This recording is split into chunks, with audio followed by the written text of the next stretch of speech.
Welcome to the Bridging the Divide podcast. Each week, we'll explore the key factors that have contributed to today's economic divide, hear from experts and changemakers, and offer practical insights for aspiring entrepreneurs who are ready to break down barriers and inspire others. Join me as we navigate the challenges and opportunities for closing the economic gap, one conversation at a time. Hello, and welcome back to the Bridging the Divide podcast. I'm your host, Rolando Bonilla. Let me just say, I'm going to start out with some excitement here. This is episode 10. And to recall when I was thinking about doing this podcast and to now know that we are at episode 10 with a very steady level of growth in terms of subscribers, I cannot tell you how thankful, how appreciative I am. Not only for listening, but for really helping us build out this community of support for one another.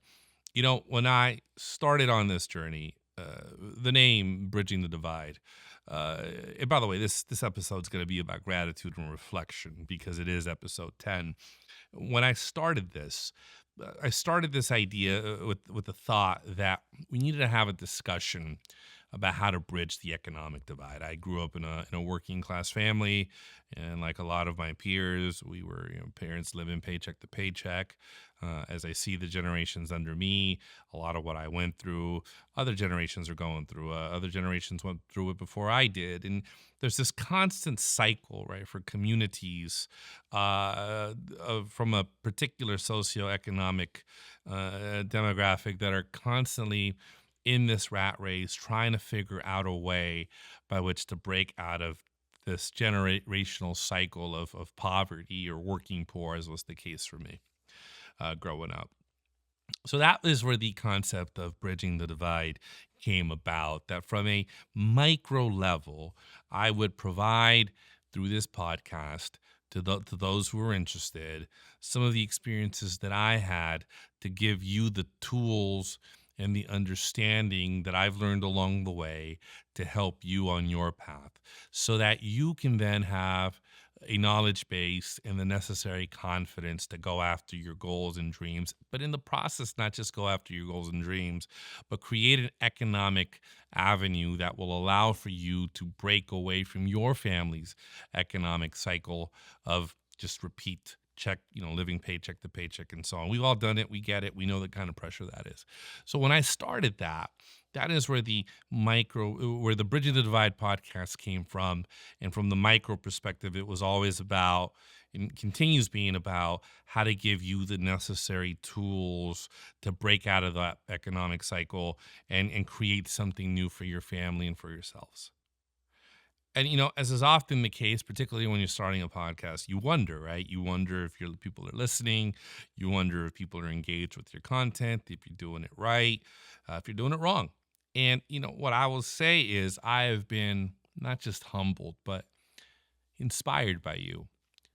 Your questions show a genuine intellectual curiosity and a hunger for information.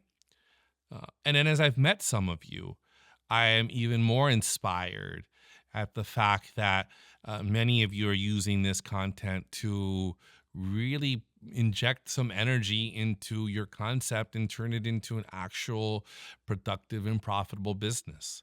And then there's some of you who, the younger ones, thinking about college or in college, who are saying to me, hey, you're giving me the space to really think outside the box and go after what I want.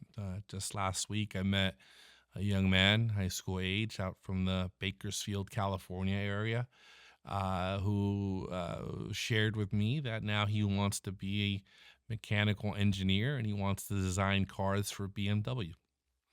I met with a local baker who has an online bakery who is was talking to me about setting up a platform where she can teach her classes to the community and also think about scaling her business. I was inspired by that.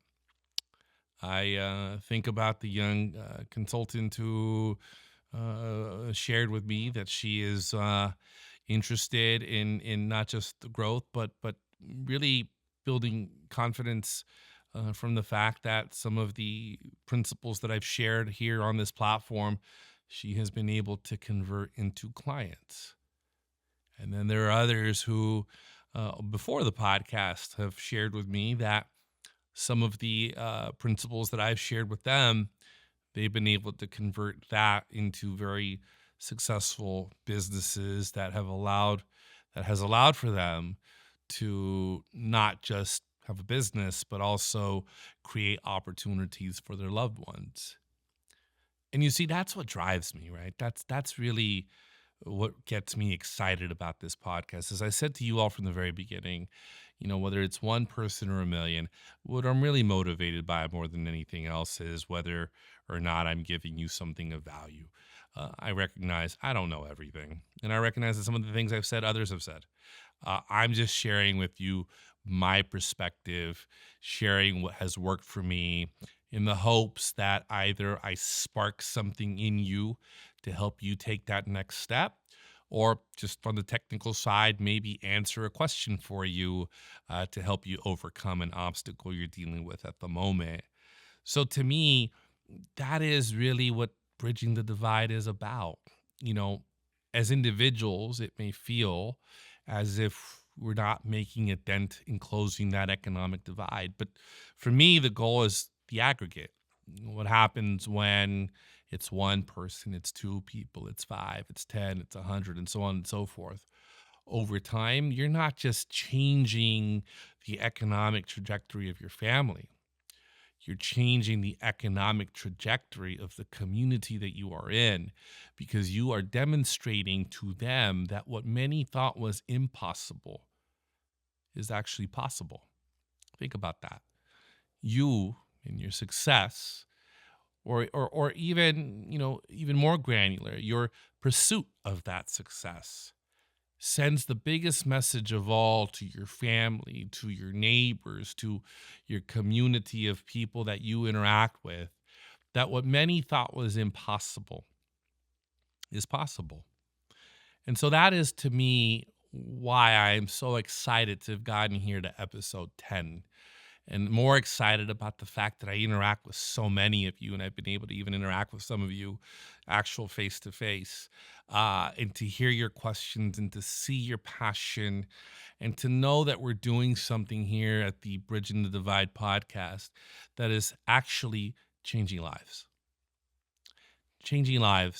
because in giving you the confidence and the tools by which you can then implement into your business, which over time will allow for you to be successful, we're not just changing the trajectory of where you're headed, but we're also helping change the trajectory of the community you're in. And that's, to me, what it's always been about. At my company, we have an internship program, and every year we go out of our way to make sure we have young people. This year I had a young man who I met at my boxing gym, and he's on his way to the University of Southern California. We had a young lady here who sophomore at the University of California, Los Angeles, UCLA. Last year we had a kid who came here, great energy. Now he's at the University of Washington. There's another kid that I mentor at my boxing gym who is full of ideas and wanting that thought partnership as he's trying to take shape of not just his business, right, but his life. And to hear him share his hopes and his dreams with me, it doesn't just inspire me. I'm humbled by the fact that he trusts those goals and dreams to me. And so, this podcast is that we cannot change the economic divide. We cannot even complain about the, economic crisis, political crisis, until we accept the fact that no one's coming. No one's coming to help us. No, there is no cavalry. We have to do it ourselves. We have to figure out how to partner with each other. We have to support each other. We have to lift each other. We have to find in ourselves the very best that we can give our goals and our dreams, and also help others find their very best, so that together we can get a lot farther, and together make those changes in the community that over time will allow for us to not just change our personal lives, but and those of our families, but but those were neighbors, right? To me, success is when you're able to be there for others and give others the opportunity by which to pursue their passions and their hopes and their dreams. I truly believe that, that although we live in an environment where success is measured by very often, I'm not saying it's the only measure, but very often it's measured by, what you buy and what you can attain financially. I think it's important. I'm more interested on the flip side of that, which is how many people can we help? How many people can we help take that next step? How many people can we help see what's possible? I remember when I interacted with this kid last week, his eyes lit up. I mean, his eyes lit up. You could see life. You could see a fire come out when we were talking about the possibilities and the options, and what he needed to major in. And he also told me he wanted to go to UCLA, and he'd never been there. He'd seen it before, but that he really thought he wanted to go there. And then when I asked him what was driving him, it's a story very common to me. It's the story that I have always been driven by. He said, because I want to help my family. That's what it's about. That's what it's about. Helping one another, closing this economic divide one person at a time. Closing this economic divide in a way, though, that not only empowers the individual, but that in return, that individual who is empowered wants to do the same for someone else in his or her family and community. So now that we're here at episode 10, I am filled with gratitude. I am filled with optimism. I am filled with joy. Thank you for coming along on the ride and getting us here to the 10th episode. As we continue to evolve, we're going to, do some of the things I talked about during episode 1. I am going to start bringing in guests to have a broader policy conversation about what it's going to take to close the economic divide. But equally, I'm going to bring in guests to share their experiences, to give you resources and some new form of thinking on the more practical side. Because again, we can talk about closing the divide from a theoretical perspective until we're blue in the face. But until we give people access to the tools, the resources, and that includes capital, the idea of closing the divide is nothing more than that, an idea. So one person at a time, that to me is the way to go. That is what I know how to do best. And I'm going to keep doing that. So from the bottom of my heart, thank you for taking the time. Thank you for getting us here to episode 10. Like I said, this episode is one of appreciation, reflection, and inspiration. Inspiration because, like I said, as I've gone to meet all of you, or many of you, your fire, your enthusiasm, your quest to get to where you want to go is inspiring me to continue to do this. So as I've always said, whether it's one, whether it's a million, all I'm trying to do is put out some positivity out there because there's nothing more gratifying to me than seeing people reach their hopes and dreams and change the trajectory of their lives. So with that, again, from the bottom of my heart, thank you so much, and I will see you next week. Thanks for listening to the Bridging the Divide podcast. If you enjoyed today's episode, please leave a review, share with a friend, and give us a follow on all of our platforms. Special thanks to you for taking the time to listen today.